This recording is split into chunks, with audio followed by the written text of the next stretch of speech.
Hi, welcome to this week's Just the Tip. My name is Corey from Meat and Potatoes Organizing, and we wanted to talk about back to school. So back to school basics. There's a lot of things happening. There might be, new grade levels, new sports starting, or new activities might be starting, and you want to feel prepared. You want to feel organized for this kind of big event.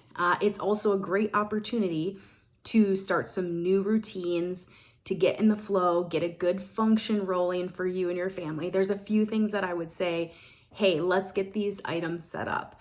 The first thing is a drop station for when your kids come home from school and they're gonna drop off maybe homework for you to see, or things that they have done in art class, or things that they've created.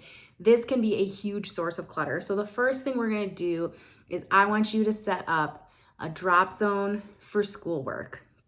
The second thing I want you to do is set up a place for backpacks and shoes. If we can't set that stuff down, that tends to be a huge area of clutter as well.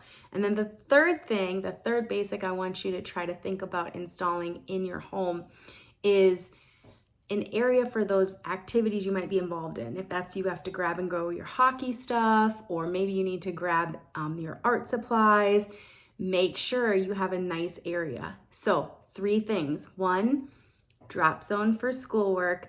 2, place for backpacks, coats, and shoes. And then 3, a grab and go area for the activities you're currently in. All right, implement those. Let me know how it goes. And if you have any questions, always send us a message. See you next time.